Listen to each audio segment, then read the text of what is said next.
Bismillahirrahmanirrahim. Assalamualaikum warahmatullahi wabarakatuh. Bapak, Ibu, dan teman-teman yang budiman, pada episode lalu kita sudah membahas tentang isi suara hati yang berada pada Godspot. Sekarang mari kita lihat tayangan berikut ini, ESQ model. Titik tengah Godspot itu berisi suara-suara hati. Terdapat inner value. Inner value adalah nilai paling tinggi terdalam yang merupakan pusat gravitasi, yang juga sebagai pusat daya tarik yang menggerakkan seluruh gerakan tubuh manusia. Apabila kita lihat dengan gerakan alam semesta raya, maka kita melihat kesamaan antara makrokosmos, antara planet yang berputar mengelilingi matahari, mikrokosmos, elektron yang bergerak mengelilingi inti atom, dan spiritual kosmos, gerakan manusia mengelilingi Ka'bah di Mekah Al-Mukarramah. Demikian juga gambar yang Bapak Ibu perhatikan dan di depan ini. Ini adalah menggambarkan tentang dimensi spiritual kosmos. Dimensi luar adalah aktivitas fisik manusia, sedangkan yang paling tengah yang dilingkari warna hitam itu dimensi spiritual atau ruh, sedangkan di luarnya lagi yang ada 6 garis itu dimensi emosional. Bapak, Ibu, dan teman-teman semua yang melihat tayangan ini, mari kita lihat ada sesuatu yang menarik pada gambar tersebut. Godspot berwarna putih cemerlang dan senantiasa bercahaya, berkelip-kelip. Itu melambangkan hati yang terbolak-balik. Sedangkan yang hitam, itulah belenggu yang menutupi. Jadi kalau kita di tempat tidur, kita punya bed cover. Cover itulah yang menjadi kufur dan kafir. Itu yang menutup cahaya hati. Sekarang, belenggu apakah yang menutupi kita? Kita harus mengangkat belenggu ini agar potensi kita muncul. Nah, bagaimana menjelaskannya? Saya ada beberapa pertanyaan yang Bapak, Ibu, dan teman-teman bisa jawab. Gambar apa ini coba? Oke. Sekarang mari lihat gambar koboi ini. Ya, berapa usianya kira-kira koboi ini? Mungkin Anda mengatakan 70, 80, atau 90. Oke, mungkin Anda mengatakan juga ini adalah seorang koboi muda yang usianya 20 atau 30 atau 17 tahun. Oke, mana yang betul? Mungkin yang lain mengatakan, oh ini koboi yang masih muda. Apabila Anda lihat dari samping, Anda bisa melihat tulang rahangnya, kemudian dia mempergunakan topi. Anda akan mengatakan, oh ini koboi yang usianya 25 tahun atau 30. Oke. Tapi lihat sekali lagi bahwa ini sebenarnya adalah seorang laki-laki tua yang usianya 90 tahun. Lihatlah. Mari kita lihat dagunya sudah mulai menyatu dengan tubuhnya. Kemudian matanya sudah berkeriput. Ya, matanya sudah berkeriput, Anda sudah bisa melihat itu. Hidungnya yang bengkok. Baik. Anda sudah ketemu? Ya, dia sebenarnya bukan usia 30 tapi 95 tahun. Oke. Apakah yang saya maksudkan dengan makna ini? Inilah yang disebut dengan paradigma atau persepsi. Apa yang kita lihat itu sebenarnya sangat banyak tercipta oleh pengaruh-pengaruh lingkungan kita. Akibatnya kita salah sering menilai karena kita menilai karena pengaruh-pengaruh persepsi. Saya punya contoh tentang persepsi ini. Persepsi atau belenggu ini itu menutupi Godspot. Jadi Godspot yang tengah ya ditutupi oleh belenggu yang hitam yang disebut dengan cover hitam. Apabila Bapak lihat, Ibu lihat gambar ini. Ya. Nah, apabila ilmu psikologi ya barat sementara ini itu adalah baru menjangkau dimensi di mana mental tercipta karena behaviorisme. Tapi titik tengah ini murni dan ini abadi yang disebut dengan ruh. Nah, yang Bapak Anda lihat di gambar itu. Yang hitam itulah persepsi. Itulah yang membuat kita sering salah melihat ini orang tua atau orang muda. Ya, saya punya kisah true story. Jadi saya punya teman, dia bekerja di sebuah pabrik. Dan dia kebetulan direktur SDM-nya. Dia senang sekali turun ke lapangan dan melihat orang bekerja.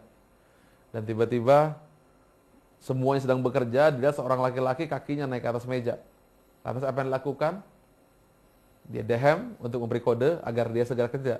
Tapi tetap saja, ya batu lagi, masih juga. Sampai 3 kali. Akhirnya ia marah, ditendang meja itu dan jatuhlah dia. Tapi sambil teriak, "Pak, kenapa Bapak tendang saya? Kaki saya ini sedang patah." Bapak Ibu, apa makna kisah ini? Kisah ini menggambarkan bahwa kita sering salah persepsi dalam bertindak. Sekarang, tindakan itu begitu kejam, menendang orang yang kakinya sedang patah. Suara hati apakah yang telah tertutupi? Suara hati kasih sayang bukan? Suara hati menolong. Mengapa tertutupi? Karena kita tertutup oleh persepsi.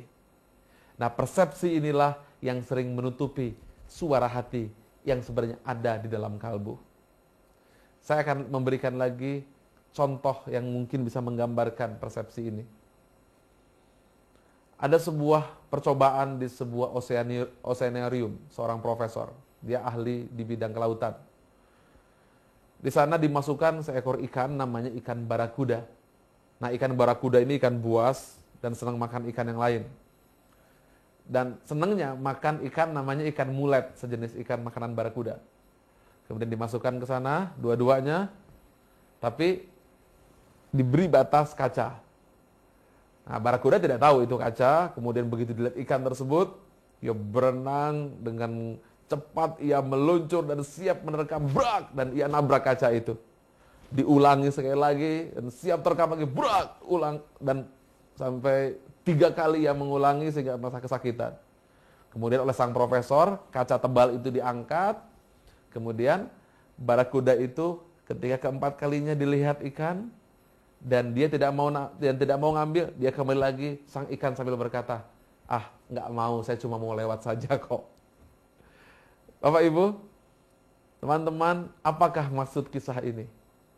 Kisah ini adalah menggambarkan bahwa persepsi telah menutup potensi diri. Persepsi telah menutup suara hati yang sebenarnya merupakan energi. Contoh lain, Alexander Graham Bell, dia yang menciptakan fixed phone. Ketika telepon yang diciptakan telepon genggam, dia mengatakan, "Jangan mimpi, nggak mungkin lah bisa telepon bisa begitu jauh. Nanti gimana pasang kabelnya?" katanya. Dan itu akhirnya terbukti tercipta handphone. Tapi orang senantiasa berpikir bahwa pesawat telepon harus pakai kabel. Begitu juga dengan penemu pesawat terbang Wright bersaudara. Wright memiliki kakek, ya. Nah, kakeknya ini ketika melihat cucunya membuat pesawat terbang, dia mengatakan, "Ah, tidak mungkin. Hanya malaikat yang bisa terbang." Tapi tercipta. Sekarang tercipta bahwa manusia bisa terbang. Inilah yang disebut dengan persepsi, inilah yang disebut dengan paradigma. Nah, persepsi inilah yang menutup segala potensi manusia. Sekarang mari kita lihat persepsi apa sajakah yang menutupi kita. Mari kita lihat, saya menyampaikan 7 buah persepsi. Belenggu itu saya coba bagi menjadi 7. Yang pertama adalah prasangka negatif. Kita sering prasangka negatif kepada teman, kepada orang lain, kepada suami, kepada istri, kepada orang tua, kepada anak, kepada orang lain. Akibatnya, sifat-sifat mulia kita menjadi hilang karena persepsi kita. Yang kedua, pengaruh pengalaman.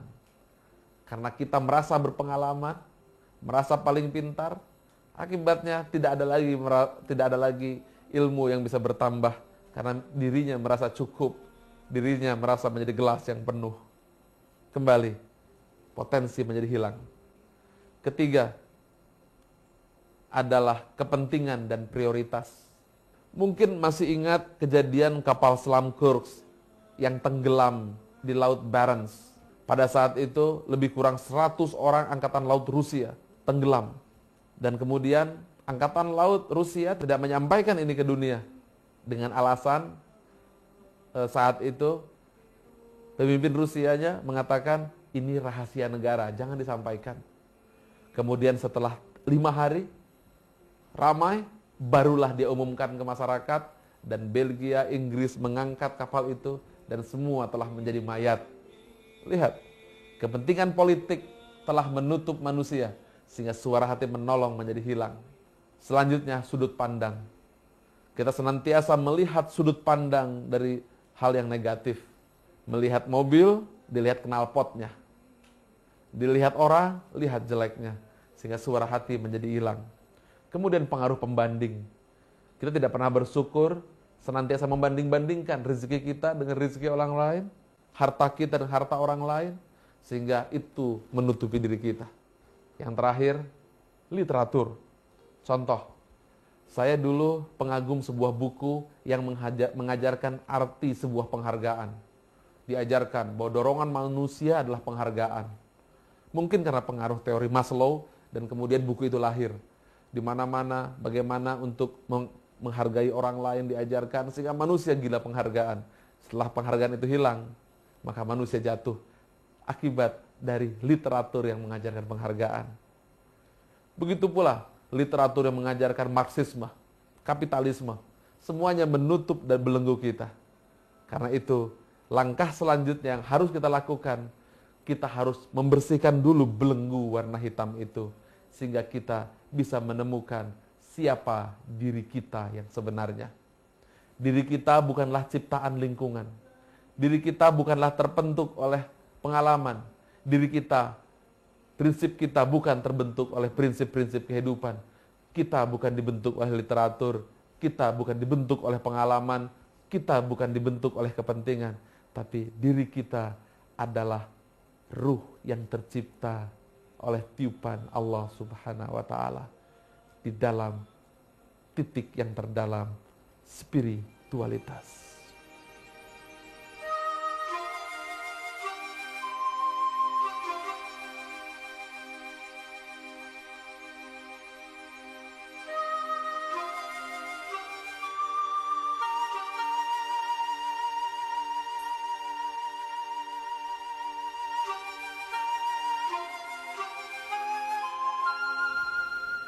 Maka apakah yang harus dilakukan?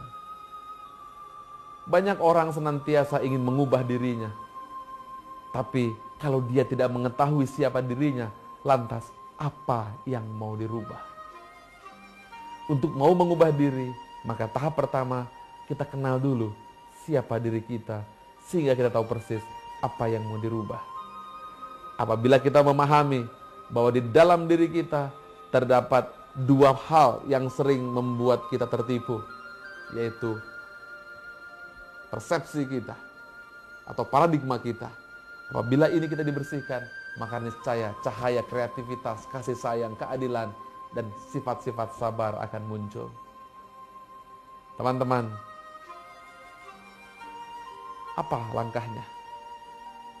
Mari kita lihat bagaimana apabila orang mau pergi haji. Apa yang dilakukan pertama kali?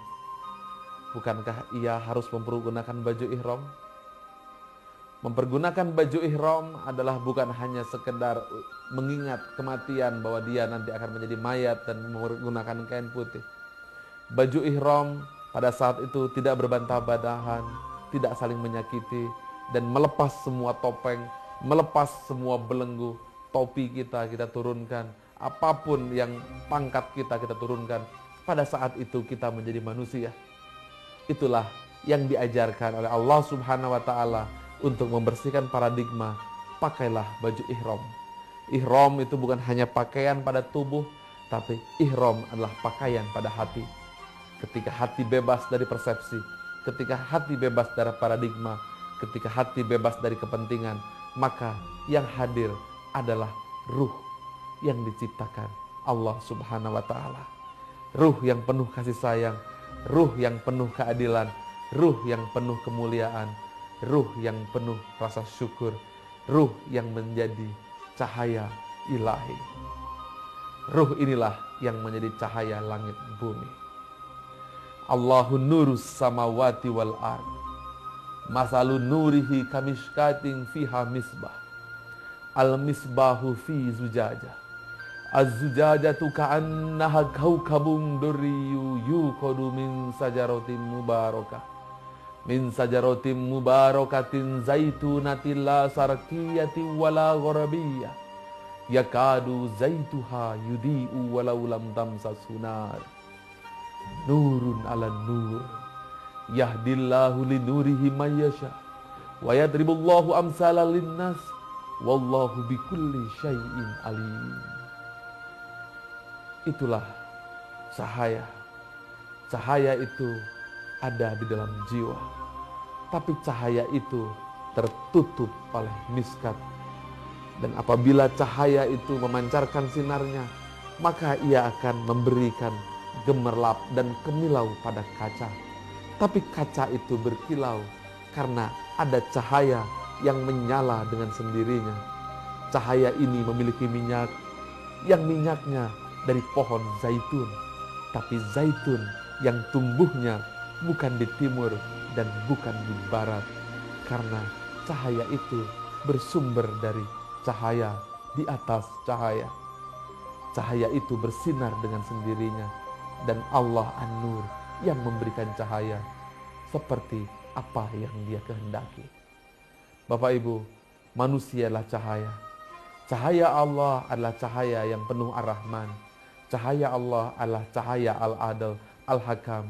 Dan manusia ketika memasuki cahaya ini, maka sebenarnya manusia di muka bumi adalah satu. Manusia yang rindu keadilan karena menyembah al-Adl. Manusia yang rindu kepada kasih sayang karena wakil ar-Rahman. Manusia yang senantiasa bertanggung jawab karena dia abdi al-wakil. Manusia yang senantiasa kreatif mencipta karena ia diciptakan oleh al-Khaliq. Manusia yang senantiasa ingin menghimpun menjadi satu karena fitrah manusia yang diciptakan oleh al-Jami. Itulah sesungguhnya manusia yang akan ditemukan setelah kita pergi ke Arafah. Arafah adalah mengetahui dengan berbaju ihram. Kemudian dengan melontar jumroh, melontar semua belenggu-belenggu hitam. Maka pada saat itu kita akan tahu siapa diri kita. Kalau kita mengetahui siapa diri kita, maka kita akan mengetahui siapa Tuhan kita. Man arafa nafsahu waqad arafa rabbahu. Kalau kita mengetahui siapa diri kita, kita akan tahu siapa Tuhan kita. Afalam yasiru fil ard fatakuna lahum qulubu ya'qiluna biha au azanu yasma'una biha fa innaha la ta'mal absor walakin ta'mal qulubul lati fis sudur. Tidaklah engkau berjalan di muka bumi, bukankah engkau punya hati, dengan itu engkau merasa? Tidakkah engkau punya telinga, dengan itu engkau mendengar? Sungguh bukan matamu yang buta, tapi hatimu di dalam dada. Maka hadapkanlah wajahmu dengan mantap kepada fitrah yang telah Allah ciptakan. Tak dapat diubah-ubah fitrah itu. Itulah agama yang benar, tapi banyak orang yang tidak mengetahui. Demikian Bapak Ibu tentang kekuatan cahaya ilahi. Bagaimanakah kekuatan itu? Mari kita lihat beberapa contoh yang sungguh-sungguh terjadi. Mari kita lihat kejadian Kapten Abdul Razak, ia seorang pilot pesawat Garuda. Mungkin Anda masih ingat kejadiannya tahun 2002 tanggal 16 Januari. Pada saat itu Kapten Abdul Razak ia ingin menerbangkan pesawatnya dari Selaparang menuju Jogja. Pesawat terbang pada ketinggian 30.000 feet. Namun tiba-tiba pada saat itu mesin sebelah kanan mati. Sehingga Kapten Abdul Razak ia langsung menghidupkan generator, tujuannya untuk men-trigger agar mesin sebelah kanan hidup. Tapi apa yang terjadi? Ketika mesin trigger itu dihidupkan, mesin sebelah kanan hidup, tapi mesin sebelah kiri mati. Tapi seorang kapten yang berpengalaman, yang dilatih dengan teknologi yang sangat canggih dan sudah sangat terlatih, maka Kapten Abdul Razak melakukan langkah berikutnya. Ia melakukan seperti mobil yang diturunkan di turunan ke bawah, tujuannya agar mesin itu hidup. Kemudian dari 30.000 feet turun menjadi 28.000, 25.000, dan sampai ke 8.000 feet, tapi mesin tetap tidak hidup. Bahkan Kapten Abdul Razak memasuki awan gelap, awan merah yang disebut cumulonimbus, awan yang sangat berbahaya, yang sangat bermuatan listrik. Maka pada saat itulah, pada saat seluruh ilmu kepengetahuan manusia hilang, pada saat itu Kapten Abdul Razak merasa dia tidak lagi mampu melakukan apapun. Mesin mati, listrik mati, radar mati, dan pada saat itu di dalam awan merah, awan yang gelap, lantas apa yang terjadi? Kapten Abdul Razak di situ sadar bahwa ia tidak mampu melakukan apapun. Pada saat itulah ia merasa dirinya zero. Pada saat ia merasa zero, maka ia mengatakan, "Ya Allah, aku serahkan padamu. Aku pasrahkan 100 penumpang dan pesawat ini padamu. Berikan aku pertolongan untuk menyelamatkan mereka." Kapten Abdul Razak teriak 3 kali, "Allahu Akbar, Allahu Akbar, Allahu Akbar." Subhanallah, apa yang terjadi? Kapten Abdul Razak tiba-tiba keluar dari awan merah, dan kemudian ia melihat di bawah sana ada sungai Bengawan Solo dan sawah. Kemudian ia melakukan diskusi dengan co-pilot, sawahkah di tempat mendarat atau sungai? Kapten Abdul Razak mengatakan, sungai. Keputusan itu diambil sepersekian detik dan pesawat besi yang beratnya 100 ton terus meluncur, dan kemudian pesawat itu benar, ia mendarat di sungai, tapi di depan sana ada jembatan besi 500 sekian ratus meter di depannya, sehingga apabila terus pesawat meluncur, niscaya pesawat ini akan hancur dan semuanya akan tewas. Tapi subhanallah, pesawat itu ternyata menabrak batu di depan, sehingga belakangnya langsung terbuka bolong, dan pesawat itu terlempar ke sebelah kanan, sehingga pesawat itu tidak menabrak jembatan besi di hadapannya. Kapten Abdul Razak selamat dan seluruh penumpangnya, dan sayang satu tidak bisa diselamatkan, tapi ia gugur sebagai seorang pahlawan. Bapak Ibu, mari kita lihat apa yang terjadi dalam kacamata ESQ. Ketika Kapten Abdul Razak dia mampu, maka merasa bisa, merasa mampu. Pada saat itu manusia sering merasa dirinya tinggi. Pada saat itu justru kemampuan manusia tidak muncul. Tapi ketika Kapten Abdul Razak mengatakan, "Ya Allah, aku serahkan padamu," dan ia pada saat itu mengkosongkan dirinya, maka pada saat itu Kapten Abdul Razak mengalami apa yang disebut ZMP, Zero Mind Process, ketika merasa dirinya nol. Kemudian Kapten Abdul Razak teriak Allahu Akbar. Allah adalah nama yang satu itu namanya. Secara matematika, sahabat saya Mr. Rally Jenir telah membantu menghitung secara matematika rumus ZMP ini. 1/0 tak terhingga. 1 adalah Allahu Akbar ketika Kapten Abdul Razak berteriak, dan 0 ketika Kapten Abdul Razak pasrah, dan tak terhingga ketika pesawat ini diselamatkan. Subhanallah, kisah ini sebenarnya tertulis dalam Al-Quran ketika Nabi Musa dikejar di Laut Merah. Pada saat di Laut Merah, ia sudah di depan Laut Merah, dan di belakangnya pasukan Fir'aun sudah siap untuk mengejar dan akan membunuh mereka semua. Pengikut Musa mengatakan,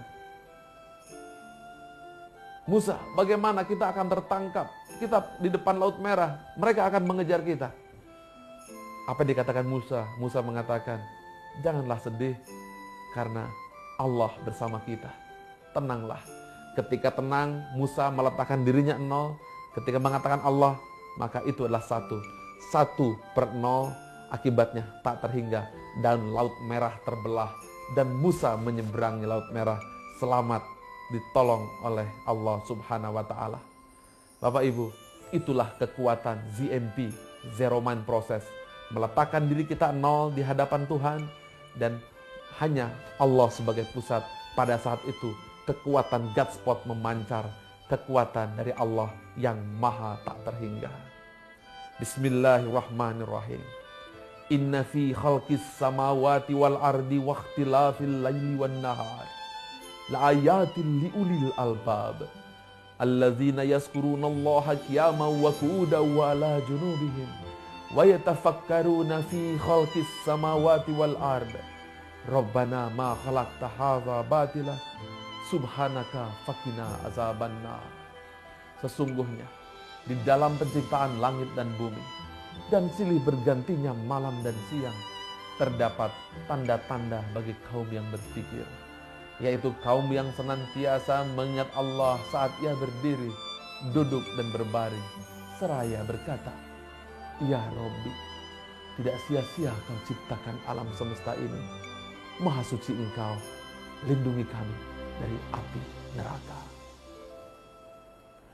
Bapak Ibu, prinsip tadi secara sederhana bisa dibaca dengan kalimat La ilaha illallah. La adalah nol, illallah adalah satu. La ilaha illallah adalah satu, nol, tak terhingga.